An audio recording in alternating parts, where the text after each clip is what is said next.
All right, folks. Today we have Peter Smith as our guest to talk about Peter's background. He actually started his career as a business analyst, and he's worked in several healthcare companies, also in a finance distribution company that we'll talk about what he did. And currently, he going from a business analyst role, he's actually gone to more of a Scrum Master role. Also, Peter has published a few different courses, a few different ebooks. He's very passionate about helping people with paying off their student loans. He's published a few guides, and also is a big advocate for side hustles and entrepreneurship. So, Peter, great to have you in the show. And just to kind of give everybody a context of what we're doing, Peter and I have known each other for 5-6 years, and we've talked about these experiences of interviewing and communicating in your interviews. Chatted with Peter when you were a very new business analyst, and I mean, Peter, I remember you going into the interviews and getting multiple offers, or like in the first interview that you took, you got the offer, right? So you definitely have figured out the art and science of interviewing. And after that, you've gotten several different offers. So I've been really curious about how you communicate, what's your mindset. So for the listeners, today's episode is going to be about how do you interview for your business analyst interview. In more, we're going to dive into like more of a Scrum and Agile framework. What does that look like? So, Peter, how are you doing? Doing well. Happy Monday, Vivek. Good to be here. Yes. So our first question, Peter, is day-to-day as a business analyst. So, Peter, what does your day-to-day look like as a business analyst if I'm asking you as an interviewer? Yeah. So first off, I want to just touch base on the mindset. Everything we talk about is how at some point you can go from feeling like when you're getting interviewed that you are not in the driver's seat to now moving into the driver's seat. And that happened to me at some point where I realized I control the interview where I go in. And so that's why we're releasing all of this content or sharing a lot of this. But in terms of what you do as a day-to-day from a business analyst, I think number one, it varies.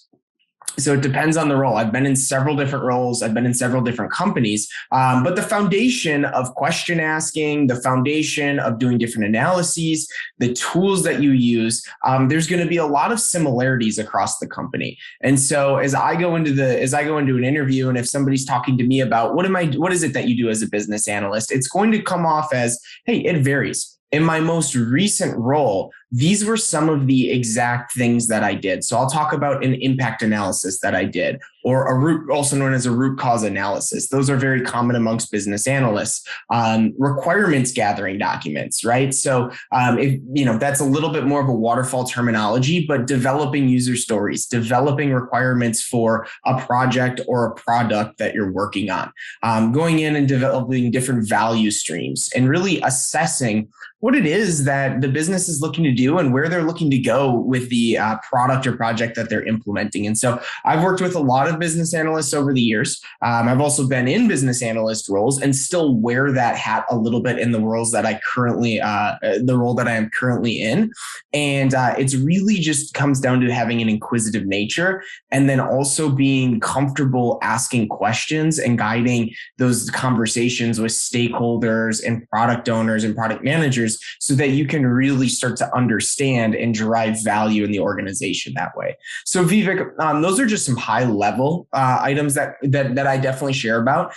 So if you want to expand on one or two of those that you feel are most important from a business analyst.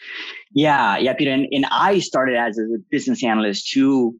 So, what I tell people is when you hear the word even business analyst, it sounds like you're an analyst. And when people think about analyst, people think about like you're looking at a lot of numbers and you're analyzing, or it sounds like that. However, in a lot of the roles that I've been, it's not about you making this recommendation. You can do that at some stage, but more importantly, it's really me showing up curious to understand what is the problem that we're trying to solve. Who are the customers? What are the stakeholders wanting? And, after working with the stakeholders, understanding the context, the business context, the problem context, after that, what I've done is I've facilitated sessions with the development team representing the solution team. We've come up with a solution. And as a business analyst, I've been more of a liaison between like the business and the dev team to come up with a solution and then take that solution and then create a roadmap by partnering up with the product owner. And then on a week-to-week basis, work with the development team to have those user stories ready or those requirements ready, and pretty much manage that communication, make sure everybody's understanding what we're working on, who we are working for, meaning who are the customers, right? What do they want? And what managing that communication with the stakeholders. So it's been a lot about being very, very proactive in terms of what do the different parties need and asking the right questions and kind of going into the sessions, the meetings that I facilitate with a very curious mind, with the goal of creating a shared understanding. Mm-hmm. So on a sprint or in an agile environment, what does that look like? It might look like, helping the product owner refine the backlog or write user stories, add acceptance criteria to the user stories. I've also been in roles where I have drawn a mock-up or a wireframe, low fidelity wireframe, and then work with the UI UX team to convert them into high fidelity mock-ups using Figma or Adobe XD, and then bring that and show it to like the developer or attach that to the user story and show that, hey, like this is the mock-up that we have. So like managing that communication and working a few weeks ahead of the development team cycle, but I'm making that work clear, making those user stories that meets definition are done. So a lot of my roles have been like just being proactive. What does the team need? What does the stakeholder need? Documenting, managing conversation, things like that. Mm-hmm. Week to week basis, like Peter, if you had to think from a week to week, because day to day, there's a lot, right? So like, let's say in like 2 weeks, what are some things like BAs accomplish? Yeah. Or so like concrete things. Yep. So in order to accomplish, we'll talk about that in a second. So one thing I just want to add on and preface as we get into this is as you go into an interview, it's really important to know that you want to really drive your skill set that you have. And they're not necessarily looking for the tool set that you have. Unless you're going into a very niche, they're hiring for a Salesforce marketing or Salesforce business analyst as an example, then you're obviously going to need Salesforce experience if that's what they're looking for.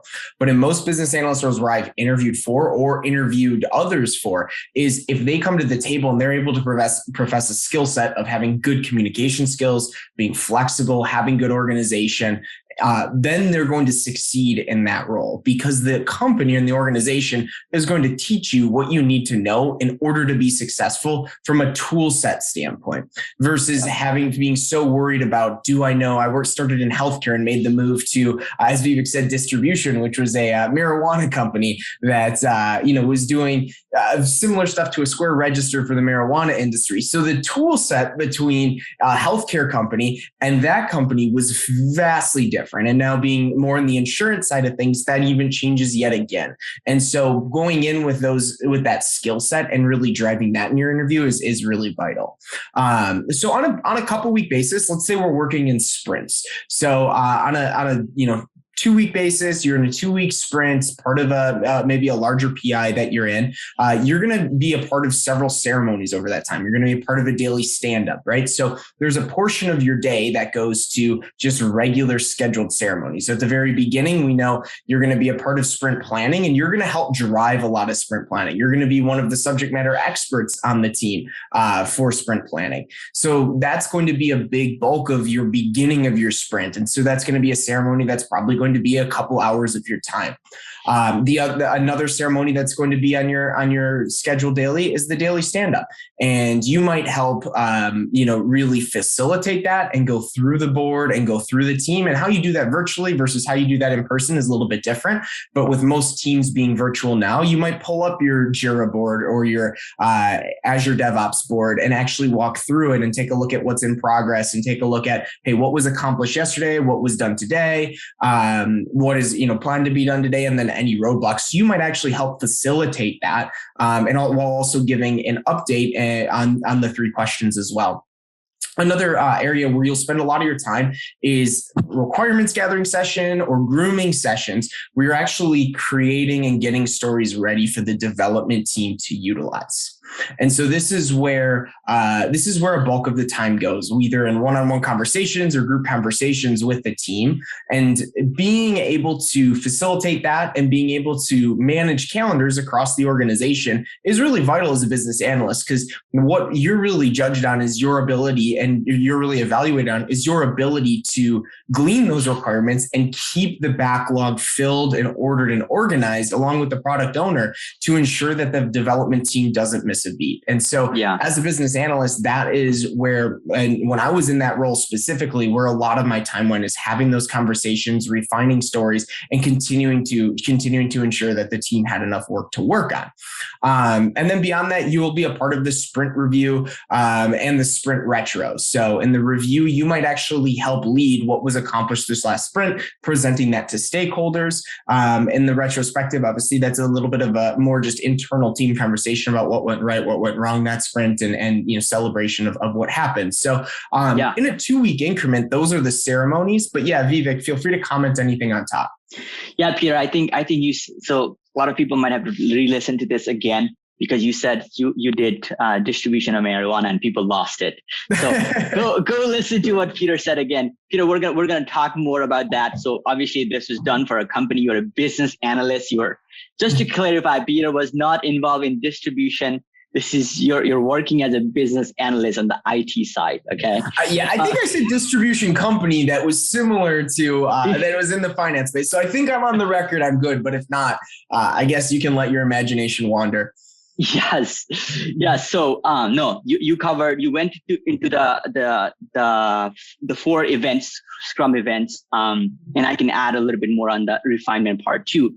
So week to week. So Peter, you said you might look into the Jira board. So how you show up in these events, in my experience, it depends on where your product is. So for example, I'm working with an actual startup that building a new product, right? So this is a new team. This is a new product we're building for the first time. So there's a lot more discovery and a lot of the requirements that are not clear. So versus if you're already working in an enterprise organization where the team members have already worked, there's a lot of system in place, rules are clear, and the product space is also clear. It's going to look a lot different, right? So for example, even in the daily stand-up meeting or the way the planning is done, because this is a new project or new product that we're developing, yes, we know that user stories should have enough information and should meet the definition already. In my experience, because things are moving so fast, where there's questions about certain user story, or even there might be acceptance criteria, but there's still underlying assumptions that we need to go back as you start developing. Questions will come up, right? So what I've seen our BA do is now then take those questions, then facilitate a session with a product manager and a stakeholder and a technical architect, and also bring, so it's a form of impediment or a dependency or question that needs to be added to that story. So the business analyst in our team is actually going and taking ownership, setting up meeting, and then after that, documenting that, letting all the people know. So keep in mind that it's not just about gathering requirements or writing things. It's also making sure people are actually on the same page and people have the shared understanding. And Peter, let's kind of, before we go into the sprint planning, refinement is a time for business analysts to shine, right?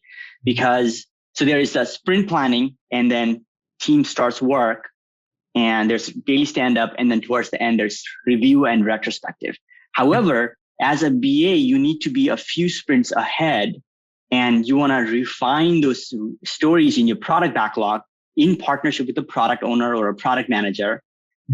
You want to add enough content, add enough context, acceptance criteria for the next sprint or next 2 sprints, right? So you are having what I was doing is I was actually, working ahead of the dev team and setting up meetings with stakeholders, understanding the requirements, talking to the architects, bringing information that needs to go on the stories so that the developers can have a better idea of like what the work is, so that we can, in the refinement session with the developers, we have good questions, right? So we're moving deeper into the understanding of what those user stories entail. Mm-hmm. Yeah, and you as the business analyst, it's important to note that you don't necessarily need to be the one that's always communicating the long-term vision of the product, but you, as Vivek mentioned, you're the one that's over the next few sprints can understand what's happening, what the current challenges are. And so an example or imagery that I like to give sometimes is that if you're sailing a ship in the olden days, you have the captain of your ship who knows where you're going. Your destination might be South Africa, but then they have somebody perched up that's watching the weather with a telescope. I don't know what instrument is that they use, but he's able to give direct feedback to what's happening, and then is able to communicate, live what's going on and what needs to happen with the ship, where the captain can't see that day to day because there's other things that they're focused on at a larger level. And so for me, it was always, in the business analyst role, or what I look to for a business analyst is, this sprint, what are we working on over the next couple sprints? What do we have planned out so that we can actually build into? And Vivek, you used a great word earlier, which I just see being used more and more and more in the industry, in any industry that I've been in, is a roadmap, right? And so a product roadmap is a terminology that if you haven't heard, just get familiar with that, do some research, because it really helps you create a vision for where the company wants to go or where they want to push the product to. Yeah. So folks, so we are in refinement. So, one other thing, think about it just to help you make it real. So refinement meeting as a BA for me is a pre-sprint planning meeting. It's like a meeting before the sprint planning, so that as a BA, I can go to the sprint planning meeting. I have a lot better idea as a business analyst on what the scope of the work is, what the, if those stories have acceptance criteria, so I can support the product owner wherever possible. Mm-hmm. And Peter, you talked about sprint review and participating on sprint review and retrospective. Mm-hmm. One other thing we wanted to talk about is from a facilitation perspective, on a week-to-week basis, the requirement gathering session. So let's talk about one-on-one requirement versus requirement gathering session that requires maybe your product manager, and a technical architect, and a stakeholder. So how do you facilitate one-on-one requirement gathering session versus a group one? Yeah. So I'll give some high level on that. And one last comment that I want to make on refinement is an actual real life example is at the firm that I'm currently with, we have a development team, and they have their sprint reviews every other Tuesday in the morning. And then they have sprint planning every other Wednesday in the morning. And so there's this time period in the afternoon that's a little bit like as some people on our team coined, the twilight zone. And so I had a conversation with our business analyst, and now what we do is she's actually leading a refinement co-location time period right during that. That's 2 hours. So it creates a little bit of a more laid back approach where it's not high pressure, but developers are able to enter into the team's room and leave based off of when they're really needed. But that's a great great way that we've been able to now implement refinement and keep it in a way that doesn't feel very high pressure, because I feel sometimes people think there's a lot of eyes on that ceremony. But that's been a great way that we've seen play out. And it's been very healthy for the team, because as we move into sprint planning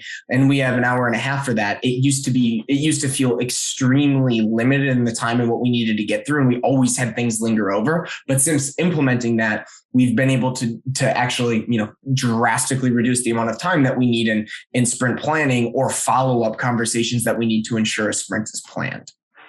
Yeah. So let me add on like one-on-one, how I've managed one-on-one requirement gathering session. So as a business analyst, one of the things that I've done, one of my mentors who's taught me business analysis, like he has shared, like your number one skill set as a BA, and this is when I'm interviewing other business analysts, this is what I'm looking at. How proactive is this business analyst? Because it's proactivity, somebody being proactive, like that is the number one skill set that, at least I am looking for, because all the other things are, you can learn. If you're just proactive, you can pretty much learn everything. So from a requirement gathering perspective, I've also been in a situation where I've kind of shown and like not prepared and, like what kind of problems do you have? So I've done that. But what I've done is really understood who is the stakeholder? What do they want? What are their motivation? What have they done already? Because if you're working in a large company, some of that information already exists in some sort of SharePoint. Your dev manager might already have it. So the requirement gathering process starts way before that meeting. So a lot of planning goes into that requirement gathering session. So when I have learned about the problem space, about the company, what they might be looking for, and what I will do is I'll prepare some questions that I want to ask. And in the one-on-one requirement gathering session, I will just start by kind of getting to know them. What space are they in? What are they working on? And so it just kind of starts with the chit chat and introduction, and then introducing me. And then after that, kind of then once we've kind of, gotten to know each other and high level problem space, then we go into like, what are you hoping for? Like, what kind of problems are there? I'll go deeper. I'll ask a few other questions. I'll ask questions like, is this the first initiative that we're taking, or have you tried this before? What does it look like? What does the timeline look like? What do you know about what kind of teams do we need?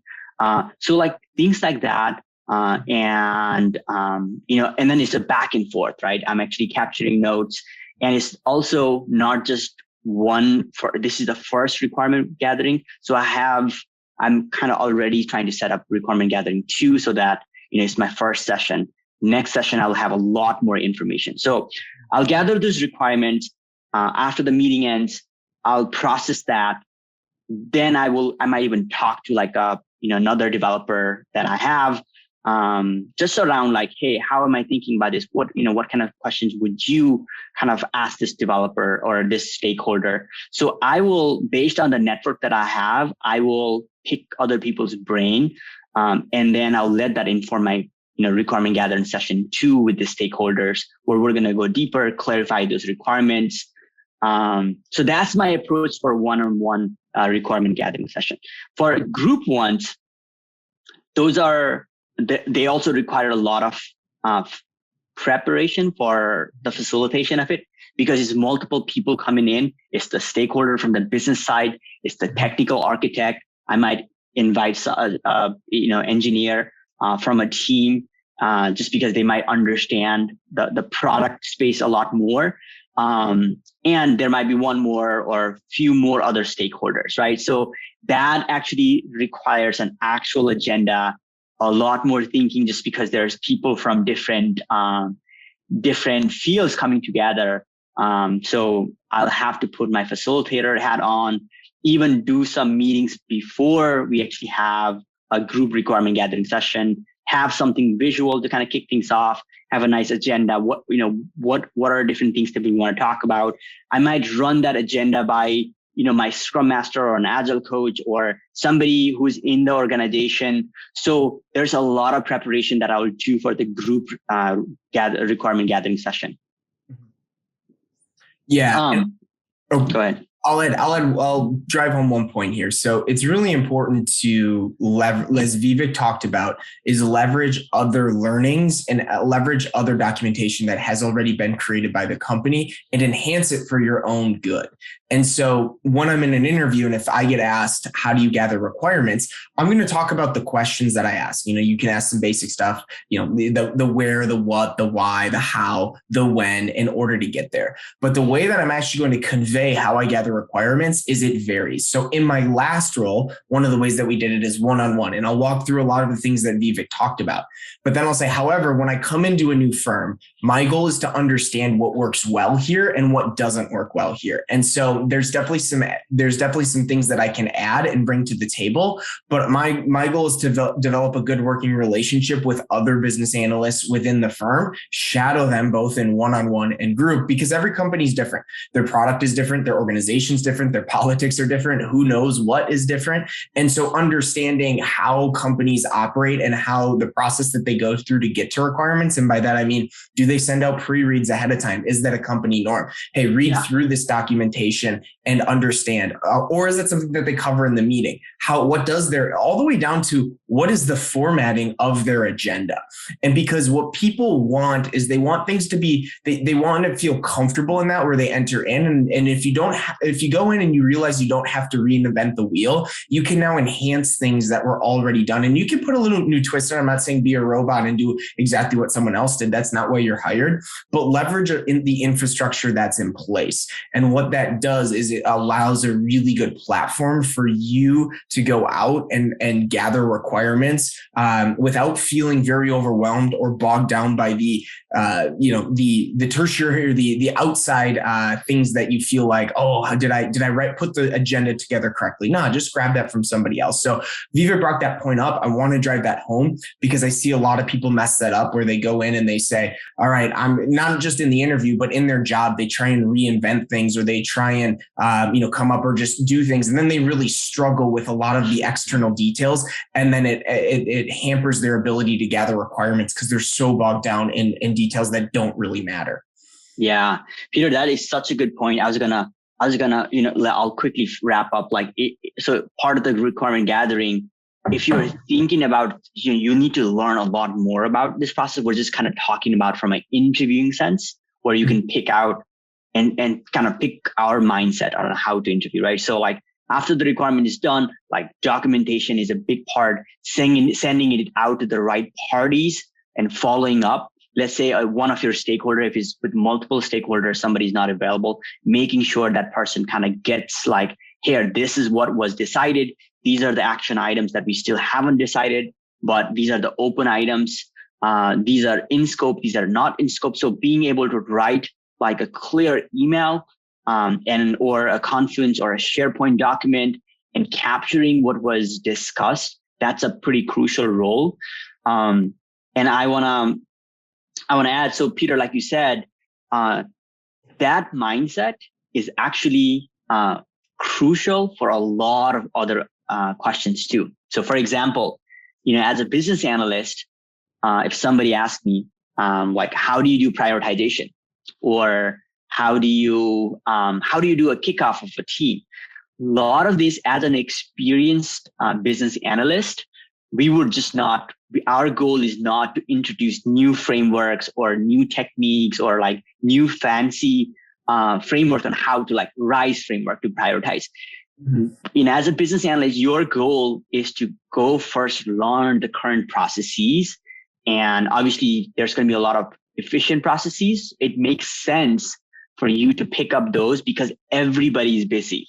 Mm-hmm. Nobody wants to kind of go learn a new framework. And in an organization, people are busy, right? So my goal, if I go join a new organization, I want to relay even to that person interviewing me is my mindset is to reuse what's already there, follow the process, really learn what's already working. And as I get onboarded, my mindset is, hey, we might introduce some things, but even if I introduce something, it's in the service of helping the team.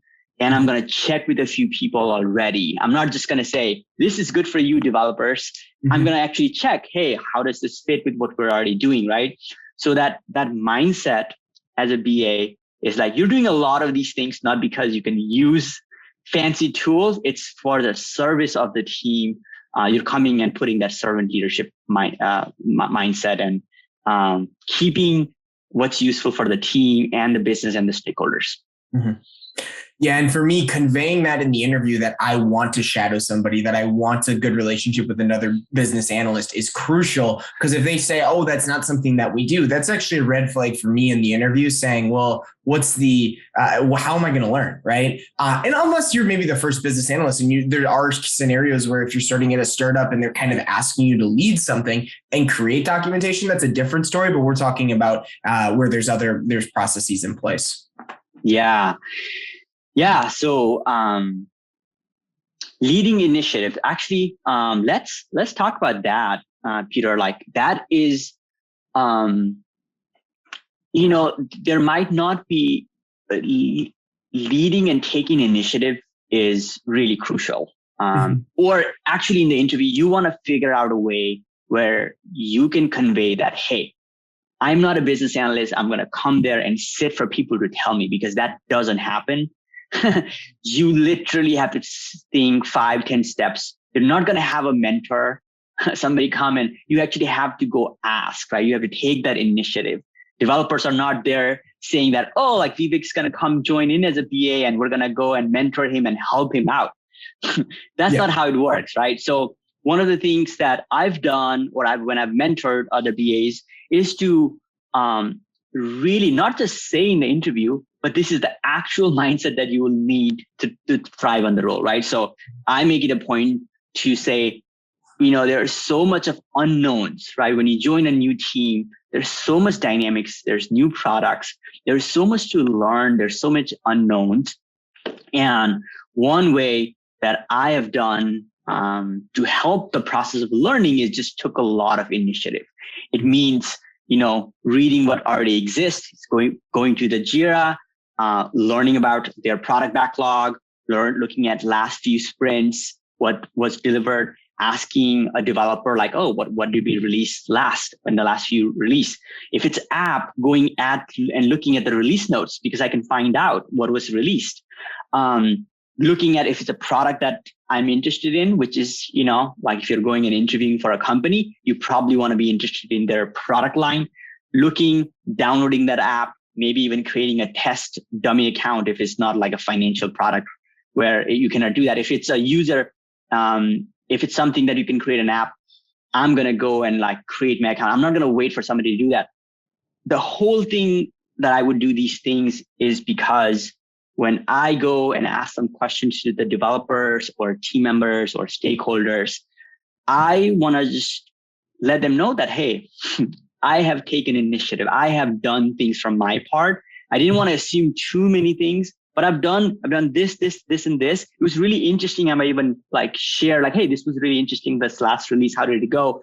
So that immediately like developers will know that, hey, like this is a proactive person. This is somebody who could be actually useful for the team because, somebody's taking the initiative. So those are things that I will prepare some bullet points on how I have taken initiative in the last few projects. Anything you wanted to add on that? Yeah, in the interview and then actually executing in your role, you want to make sure that you communicate how you are good at aligning on what the most important thing is to focus on. Because as a business analyst, there's always 1,000 different things you could do, right? You can reorder the backlog. You could gather requirements, develop user stories. You could create a dashboard in Jira to see what are, different statistics or data points on your sprint and velocity. There's a lot of things that you can do.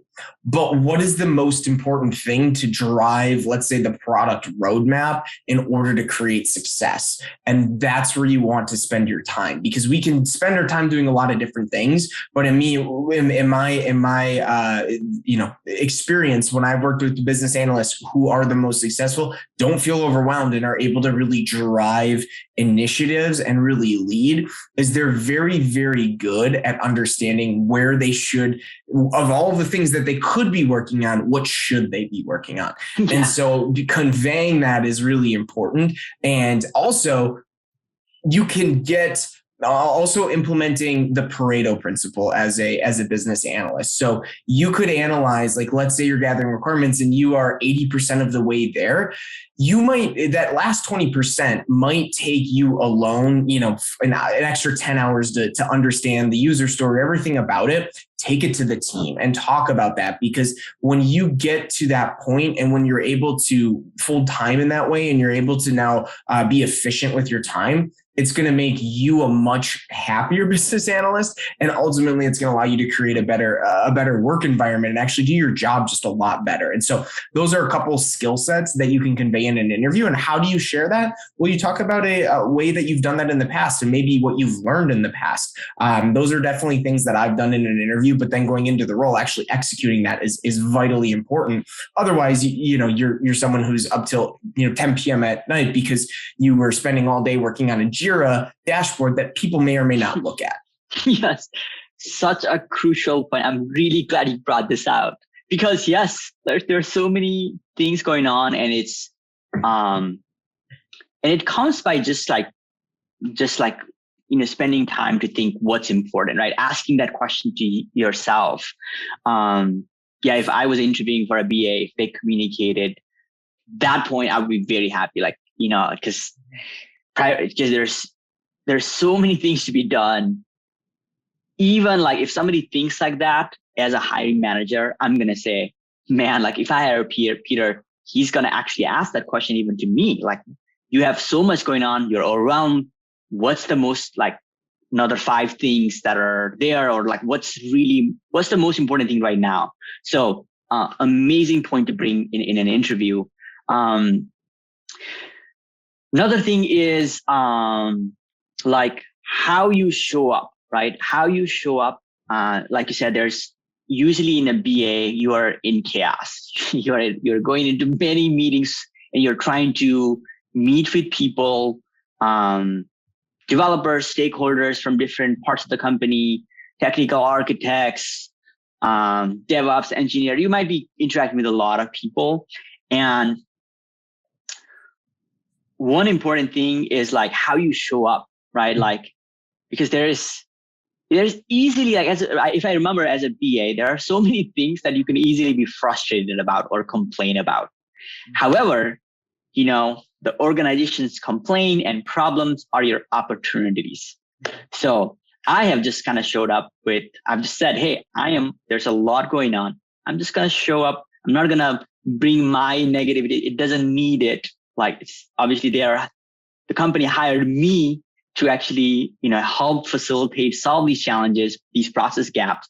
So my attitude has been hey, how can I be a gift or somebody who can contribute towards solving the problem, right? So one of the things that I've done in interviews is I've communicated, and it's not just saying, it's the mindset that I've acquired, is to show up as a solution-oriented person, or even to hear what challenges people are having, taking time to ask that question. Because what I've found out when I've cared and asked those questions, that's where a lot of pain points you understand people's motivation, people's challenges, and just a little bit of self-management is not colluding, not adding more, and showing in these meetings with a little bit of either neutral or a little bit of positivity actually helps tremendously. Mm-hmm. Go ahead. I'll go real quick. I cut you off, but I want to just say chaos is good, right? I think a lot of times we fight chaos, but that's where companies are born out of chaos, right? There's something chaotic in the world, and as a function of that, you create a solution. And so your goal isn't to fight the chaos, it's to embrace it And one of the things that you can convey in an interview and then execute in your role is talking about how you're very good at leading those requirements gathering sessions, whatever it might be. And by doing so, doing three things really well. Agenda ahead of time, Vivek touched on that. Time boxing during a meeting, right? Because a lot of chaos in a meeting is because people are off on a tangent, right? And they're talking about something that it's valuable, but it's not driving valuable to where you need to get, but also having a clear objective going into the meeting and checking yourself halfway through a meeting, 3/4 of the way. And then at the end, did we get to where we need to go? And those are things that I'm always doing as an example in a chat box on Microsoft Teams where I'm saying, hey, but we're going to ask ourselves this I had a meeting today and I said, we're going to ask ourselves this 5 minutes before we're finished. Did we get what we needed to do? And it was our first time having a meeting for something. And it was good feedback because we did get to a certain space. There were certain things that bogged us down along the way, but it was our first time together. So having realistic checkpoints, because you want to embrace that chaos. You're not trying to make everything just like a calm, smooth surface. And that's totally okay. I actually like chaos. Like I look forward to it. So Vivek, I know I cut you off. So back to you. No, perfect. No, thanks for adding that.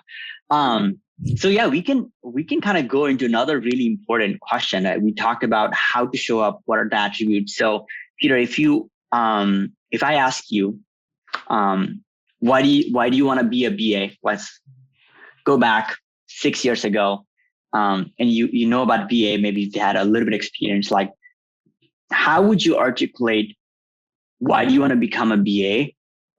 From a stance that you've had a little bit of experience, you know what a BA does, right? What are some things that you would highlight on your reasons for becoming a business analyst? Yeah. Well, number one, I like as a business analyst to be a part of a team. So for me, within an organization in a role, being a part of a team and a culture that's driving impact to the organization is a very big pillar of what I look for in a company and what I look for in the role that I'm going to take. So can I be a part of a team and help them create an initiative together? Number two, another reason is I want to enhance my skill sets to potentially move into other areas within the organization. So I want to understand too in an interview what their career path looks like for a business analyst and what my options are. So, hey, I want to start as a business analyst because I can come to the table with a lot of these skill sets of requirements gathering. There's still some things that I can learn and get better at, which I feel like I'll be able to add a lot of value to your organization that way. But in return, I know that you will also be able to help me identify where to go in my career. And so whether you want to eventually maybe go a product owner route, or you want to become a product manager eventually, or you want to go, let's say, Scrum Master side of things. Now you can really take those skill sets and so I'll talk to the career development that I'm looking for as a business analyst. Because to me, that is one of the biggest things that I was looking for as a business analyst initially is how can I develop those skill sets so that I can continue to grow my career? And then the third one is, for me, I just really like to learn.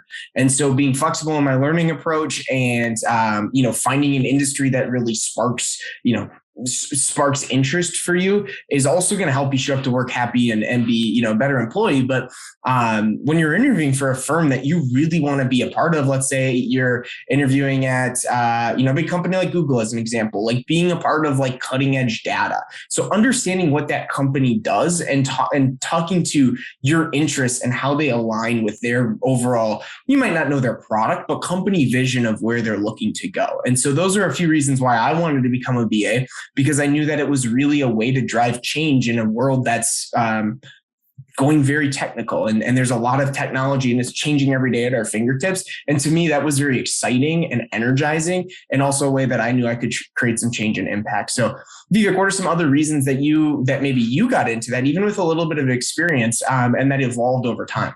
Yeah. So I'm going to go back like 9 or 10 years ago when I was a new BA. So the reason why I wanted to become a BA is because I like being in a product development environment where we are building products and also working as a team where I get to work with the developing team and the stakeholder on the business side too. So I like that communication, facilitation, some analysis, like that kind of work generally energized me. Talking about the career path, my career path, I decided early on is I'm not going to go into the coding side. I understand what it takes to like go become a developer, but I chose a path to go into the non-coding leadership and product and strategy side. So business analyst is such a good place where you can learn like how products are built, how to work with engineering teams, how to work with stakeholders, how to support a product owner role for me, which who I was gonna actually become a product owner. Right? It's a perfect opportunity for me from that career development perspective. And it's really exciting work for me. I mean, I love talking to people. I love taking initiative. It's an intrinsic value is, I was entrepreneurial, and, if I could bring that into the product development environment, I could see a lot of value bringing to a company. And yeah, and then also you get to learn different tools. You get to learn some different mental models around like how to prioritize, how to estimate. You get to learn like how, wireframing and, kind of communicating that. So for me, because of that, it was a really exciting role. And to be honest, I didn't want to code. So that was a big thing that I articulated that, I appreciate coding, but I just chose not to go that route. My brain just doesn't work. I just thrive on the people side. Mm-hmm. Yeah. Another question that I have is, so this is the question, why do you want to become a BA? The second question is, what makes you a good business analyst? So I'm going to pass it on that to you, Peter. You can go on brag mode, and then I'll answer that too. Yeah. So this is really them just asking, what are your skill sets, right? So what are your strengths? I don't see a lot of companies ever asking, what are your weaknesses anymore? For some reason, I was really nervous about that initially, but I've never been in an interview where I asked that. But this is a way to convey your strengths. So you want to talk about your strengths, right? We don't want to go in rock climbing and why you are good at your strengths in rock climbing, because that has nothing to do with it. But what makes you a good business analyst? I think there's 3 pillars. So if I'm in any interview, these are the 3 things that I'm going to share, and I'm going to back it up with examples. So number 1, and I think I might have touched on these earlier, but I'll call them out specifically. So number 1 is I'm flexible. I think that being flexible as a business analyst, just being flexible in life, is a very good trait. So you can still lead and you can still be in charge of something and you can still hold people to a standard, but being flexible in the approach is very vital, because meetings are going to come up and they're going to change, right? So you're going to have a conflict come up. Somebody's going to have an out of office as an example, and they were very key to that meeting. And so being flexible as a human being and taking that in stride is very, very vital. So number 1, flexibility, and also flexibility in learning and execution. So we talked about you don't need to reinvent the wheel. You can be flexible to what that company already does and then help them enhance how you actually operate as a business analyst. So that's number 1, flexibility. Number 2 is having good communication skills. So Vivek talked about it. A lot of people go this route or choose not to go this route for this exact reason. They maybe like dealing with people or they don't like dealing with people, right? So for me, that was something that I really liked. And so communication skills are not only verbal, and like Vivek and I are having a conversation right now and leading a requirements gathering session like that, but also written.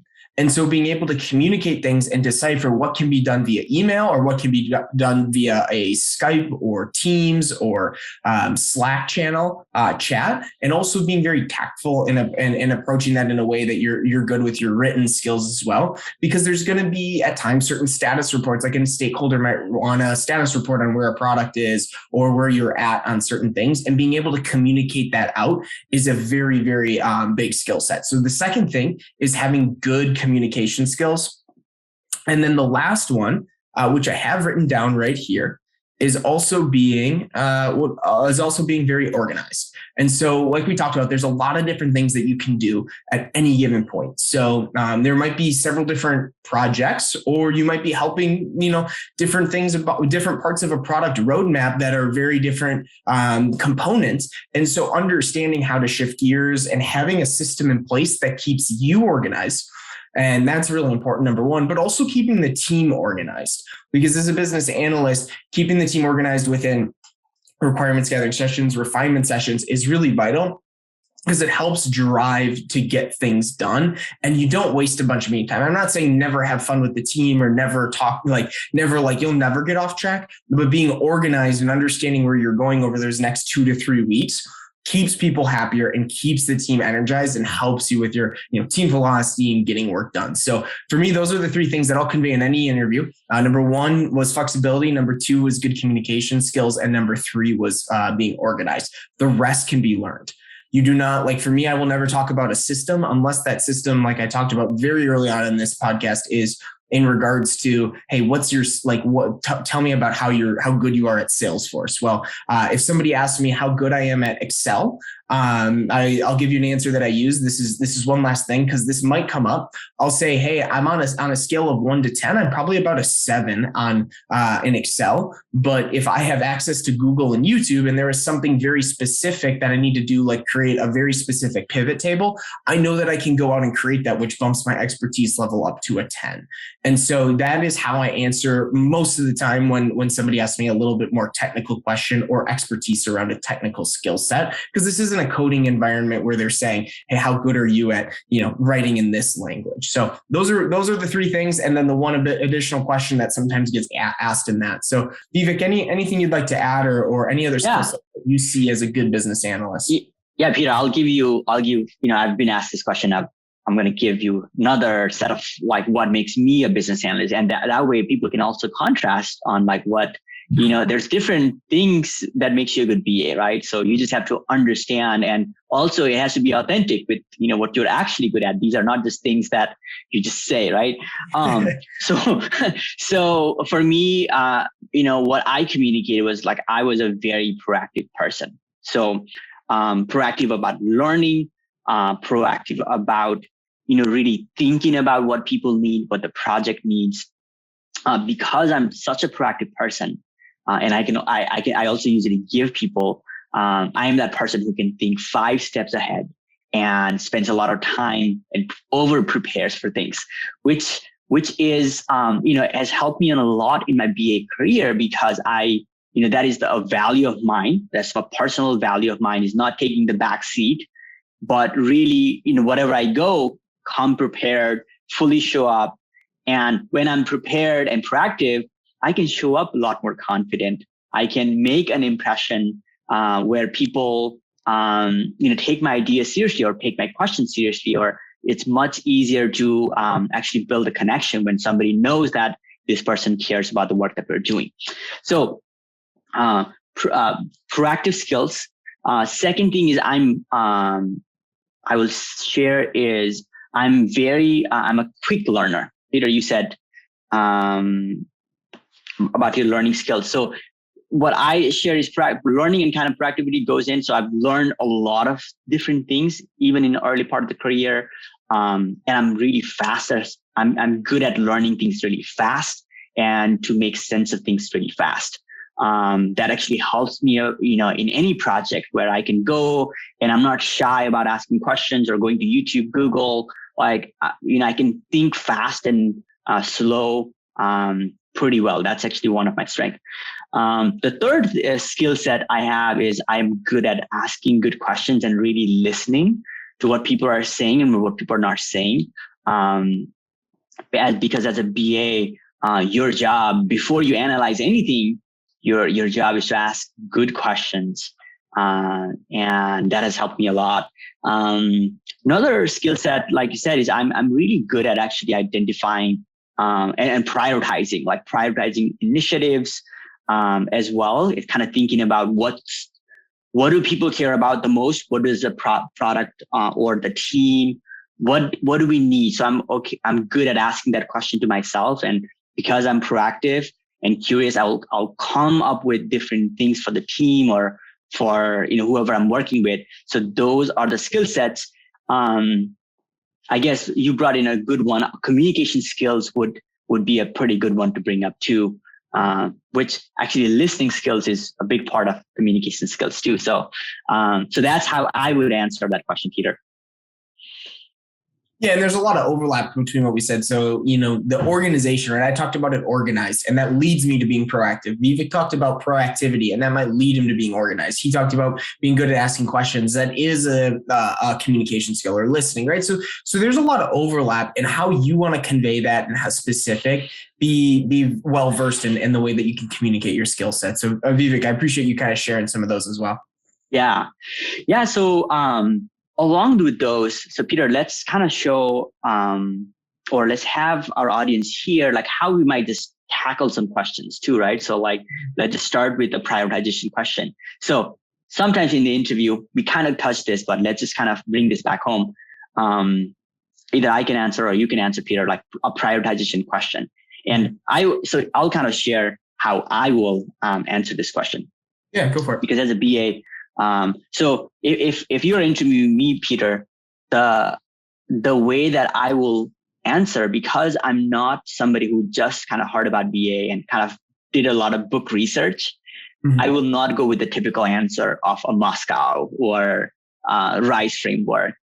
These are good theoretical concepts. The way that I go about is like, prioritization really comes with the understanding of a full scope of what the product is, what state is that product. If it's a new product or is it a mature product where, we're like just going up in revenue, like we just need, like that is a very different framework and very different way that we need to think about it. Or is this a product where it's already really solid, it doesn't need, it's all automated, and there's just some enhancement. Or another phase of, product development is like almost it's in a retirement phase, right?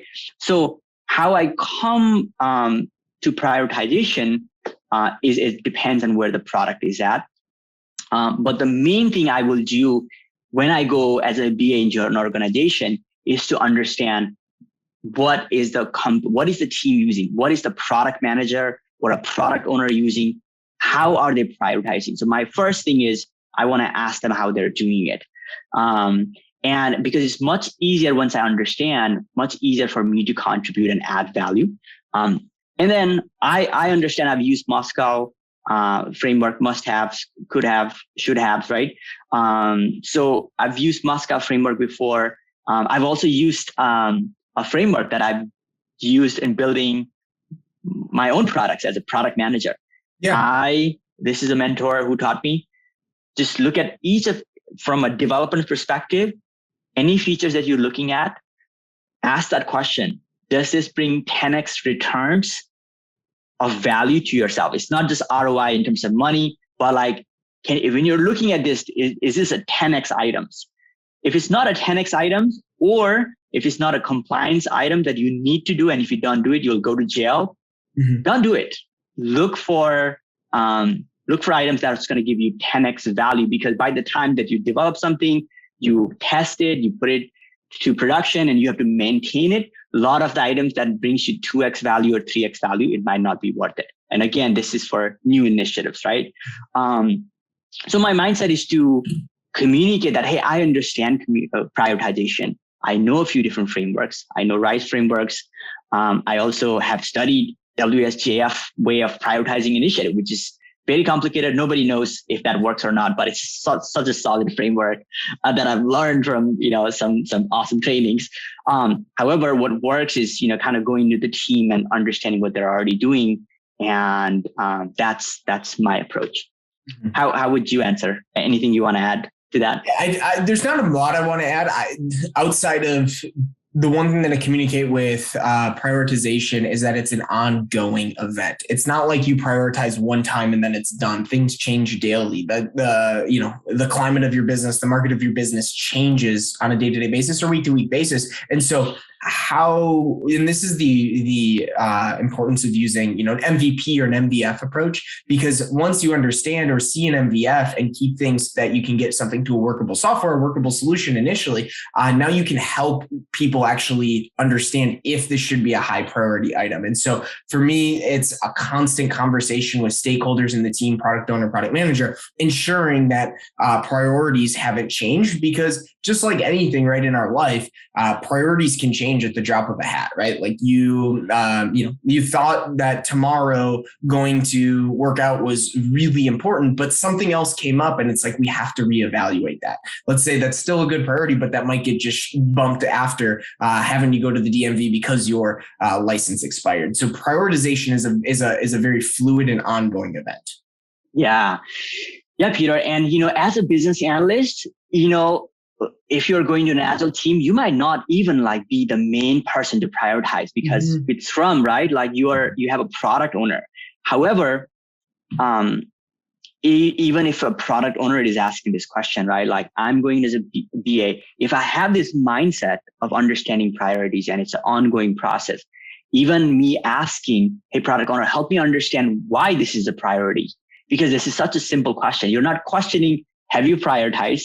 Because let's be honest, a lot of the time product owners are so busy, they are just kind of barely catching up and they have items, and just supporting the product owner on actually helping prioritize, why is this a priority? And that helps me with learning as I'm new. And, just even asking that question, right? What frame, how are we thinking about prioritization? I actually I've talked to a lot of product managers, product owners. I asked them question because it's actually so crucial.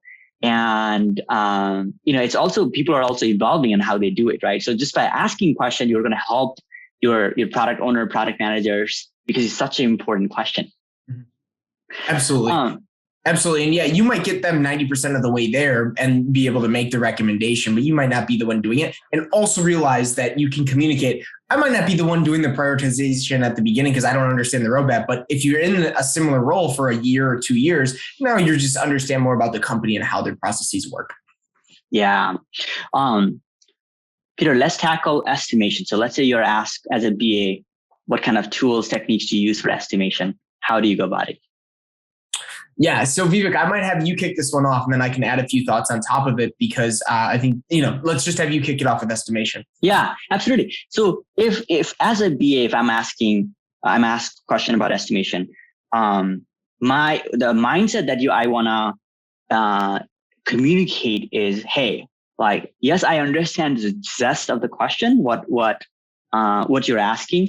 I know of Fibonacci series, story pointing and small, medium, large, those initiative. The way that I understand estimation is for the team, actually. I'm the facilitator. I'm the facilitator of this estimated event in case Scrum Master is not there. Some teams don't have Scrum Masters. So my goal, again, is to understand how is the team at estimation? What kind of tools, frameworks, do they do Fibonacci series? Do they do story points? Why do they do that? Is that working? My idea is to understand that. My goal is as a BA is to use estimation for the sake of shared understanding in terms of how complicated developers think certain initiative or features are versus other. Because it's pretty dynamic process. I'm currently leading a team where we have a few newer developers and a few experienced one. Few of them are in the UI side, in Flutter UI side. So the way that they think about estimation is very different than backend engineers who have to, do a very different set of work. So from an estimation perspective, I might communicate, hey, I understand Fibonacci series story point estimation, but I'm not putting those numbers. I have to actually facilitate that. Now, where estimation might come from me is when I'm helping the product owner, if they have to come up with a product roadmap, general estimation skills on how we're thinking about the product roadmap. And even that, I might work with the product owner because it's a new product, it's a new space. There's no need for me to assume a lot. I can give my assumptions, but it's better to view estimation much more cautiously by getting data points from the developers versus me coming in and saying it takes you this much, or this is the estimate for this user story or a feature. Mm-hmm. Yeah, so I'll add one or two things on that, but I'm actually going to add something totally separate, but on this topic. And so when you ask me in pure transparency, when you ask me, what do you do for estimation? I didn't entirely know which way you're going with that. So I kicked you back the question. And so this is really important in an interview, right? And so I'm not saying kick the question back to the interviewer, but if you're in an interview and they ask, what do you mean by estimation? That's a fairly general question. And you don't know whether or not, like, I didn't know what he was asking about. Was he asking about the Fibonacci series? Was he asking about a product roadmap, estimating one certain like business value of certain things and identifying? And so asking them, hey, you're asking about estimation. What are you asking about? Like, what are we estimating? Could you give me an example? Are we talking about estimating stories with the team? Are we talking about estimating business value and actually understanding the complexity of revenue and all of these different, things that go into creating more revenue for the company? And so that is really important in an interview. Do that. If you do not understand the question, what you don't want to do is, because when we are unsure a lot of times of what we're going to say, we start to ramble. And then we go on a 10-minute tangent about how the Fibonacci sequence works and why it was originated. And now you've lost the interviewers attention when 2 questions ago, they asked you, would you be good for this job? And you said you have good communication skill sets, but now you're communicating to them that you have bad communication skill sets because you're on a tangent. And so that is what I kind of inadvertently did with that question, is I kicked it back to you because this isn't an interview. This is a podcast. So that's how you do it in a podcast. But in terms of estimation, know some of those different things, like Viva talked about Fibonacci and other things, and how to go through a team of the estimation standpoint and all. You cover that beautifully. So there's nothing I really actually have to add on estimation. But that important component specifically to interviews is getting clarity around what they're asking communicates a lot, right? Because it even shows that you're good at gathering requirements by doing that. And what it does is it says, okay, he was willing to follow up. He didn't just say like, be there at 5 o'clock. Well, do you mean 5 a.m. or 5 p.m., right? You're willing to ask that question and say, hey, can you help me get some more clarity? Yeah.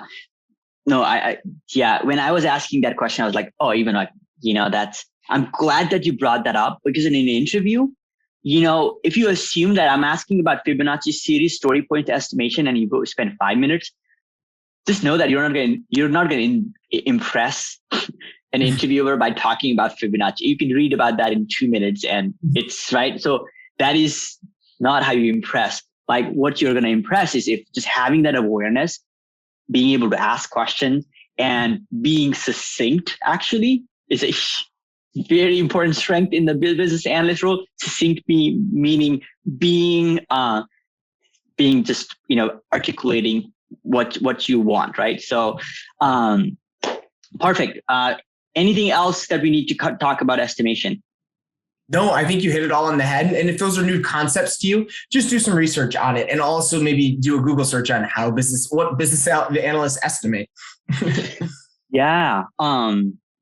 So last question, Peter, I want to talk about the tools for the BA, and you might ask me about like, what about tools? So Peter, what kind of tools do you use as a business analyst? This is a typical question. Okay, so let's use what we just learned. So if I get asked that question, I'll say, hey Vivek, there's a lot of different tools I've had familiarity with, things that are very niche and things as simple as Microsoft Word and Excel. In this role, what are the tools that you use on a day-to-day basis or week-to-week basis, or your business analysts use? Yeah. So Peter, what we are going after is we wanted to know what kind of tools have you used to manage work? Like, have you used Jira or Rally, version 1? And then we also wanted to know what kind of tools you use for that are in your toolbox for analyzing, like Excel, and then also for visualizing, like Draw.io, Visio. Like, what do you use it for, like making your requirements complete or visualize that? Okay, perfect. So this is like a cut in a movie scene, because it's like, now you've told me what to talk about, right? So it's like, here, share with me these things. I'm telling you the answer by asking that, which is good. You can now speak to those. So here's the thing. Maybe you just say in that example, we use Jira here, right? Do you have And so it's okay if you have Jira experience, talk about it, right? You don't need to go down a long rabbit hole, but like for me, I've had experience in the past. I was a Jira administrator in one of my roles where I was also a Scrum Master. So I have a lot of experience. Well, and let's say in your role that they say, well, what about version 1? You can say it doesn't matter if you have access to that tool or have used it before. Just say, no, I haven't used that specific tool, but there's been a couple that I've worked on in the past. Maybe you've used Jira, maybe you've used Workfront as an example, or Trello. And you can say, so I understand intuitively how they work, but it might take me, a few hours just to get up to speed to understand how the intricacies of that one. So then they might ask some specific things about developing dashboards, and just share honestly your experience there and understand, hey, in this role, am I more in a Jira admin role? Am I more using it as somebody who's moving stories along the board? Or will I be the one that's really controlling the board? Yep. Second one, tools for analyses. Definitely be able to speak to Excel. If you're a business analyst and you can't speak to Excel, I question if you're a business analyst. So, but once again, you can ask them. So this is a really good time to get in good conversation. So I might ask, hey, Vivek, so yeah, I'm pretty familiar with Excel. There's a lot of things that I've done on there. I mean, creating formulas, pivot tables, VLOOKUPs, all these different things. Like would you say that in this, if I'm interviewing with Vivek, I'd ask, hey, is this, are those the common things that your business analysts do? Are there more advanced features or functions that you're looking for? Or is it pretty much more just like being able to, filter through data, create and present things in a manner that's digestible for stakeholders and team members? Yeah. So yeah, more for like stakeholders, they want to, see a report, and then also for data mapping, if you can use Excel. Yep. Yeah. And I have experience doing all that and creating views and I've used Excel for the last 10 plus years in the different, work and industries and school that I've done. So I'm very familiar with the tool. And so you don't need to elaborate on that. By asking those questions, you're now showing that you have a good level of communication skills plus a good level of understanding of Excel. And then the last one, definitely be able to speak to Visio or whichever one, like Miro or, there's a few other ones. The Miro is one of them, right? Yeah. Exactly. So let's say Vivek says, oh, we're using Miro here. I can say, I've used Visio. I've created swim lanes. I've created process mapping documents. I've created a lot of documents to share it with the team and internally for mapping. So I have familiarity with that type of software, but I might not have ever used Miro. But understanding that and knowing like how to present it will take me, one Google search and one YouTube video, and I'll feel comfortable operating in that document. So those are some things that this can be a very overwhelming question, but this is another one where it's very important to make sure that you don't get caught in a rabbit hole of going on how you once created this Excel, document that was beautiful. And all of the different pivot lookup tables. And they never even, maybe the person interviewing you has never even heard of a lookup, a pivot table. They probably have, but I'm giving you an example. So Visio, Excel, some form of Jira, Trello, understanding the board is really advantageous. And, understanding dashboards and creating, sprint burn down charts or burn up charts and understanding how to do that and speak to that from a Jira version 1 or 8 Azure DevOps perspective is really helpful. Perfect. Peter, one thing I appreciated you, and just this is for thinking about different folks who are interviewing, right? So like Peter, like when the skill set, I think all the interviewers should get comfortable with asking back questions. A lot of the times, if you are not as confident as Peter, you might actually not ask clarifying question right away. But just keep in mind that you have an option to do that, and you are demonstrating competence actually by asking questions, right? So Peter, the way that I would do when I was a new business analyst is I might even take an approach like that and just say that, hey, for visualizing, I might even proactively, you say that I have used Miro, I've used Draw.io and Visio. These are the tools. And, I'm pretty quick about learning these things. And obviously I've used Jira to manage tools. I've also downloaded and looked at version 1. And some of these things I might even know looking at the job description or by talking to the recruiters, how is the work managed? So I might actually communicate some of these things proactively. And if it's about, hey, do you know version 1? Then, like Peter, what you articulated is pretty competent answers. Like, hey, like I've used something like this. it's, the learning curve is not that much. So that's how I would articulate, but, just basic Excel, Miro, Visio, Draw.io, those are, and Jira or version 1, those are like the core tool sets that business analysts need. And it's worth it for, again, I'm going to go back to the proactive skills. These are not hard tools to learn. Mm-hmm. This is literally, if you spend 2, 3, 4 hours and you download them, all of them actually have a free service. Even if you're not in a project that's using Miro, you can go create a few, planning board or, even like a Kanban board, you can create that. Same thing with Visio or Draw.io is a free software, right? So kind of adding that to it. So folks, we've given you a lot of the mindset and some practical ways to answer certain questions. So Peter, thank you so much for answering some of these questions, but then also kind of giving the reasoning on why you answered that way and giving a few different variation. I really appreciate this.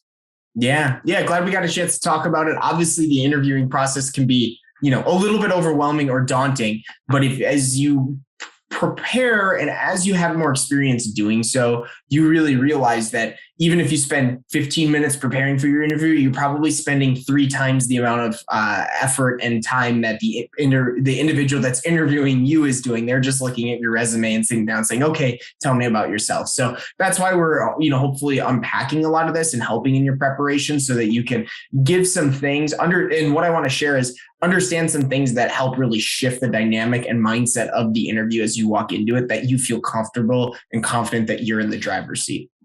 Yeah. And Peter, one thing I didn't add, but in a business analyst interview, most of the things depend. Exactly. There's nothing like an absolute thing how it's be done. There are literally 10 or 15 different variations of business analyst and how BAs work in an organization.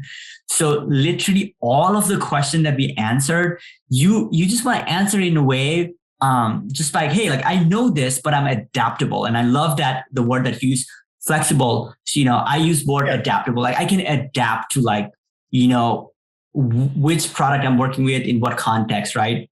Mm-hmm. And the second thing I'll bring back as a wrap up to this is if you're interviewing and if you're interviewing a BA role, what you want to do is this is your requirement gathering process. Whenever you're right. So there are a lot of existing documents out there. There's readings that you need to do.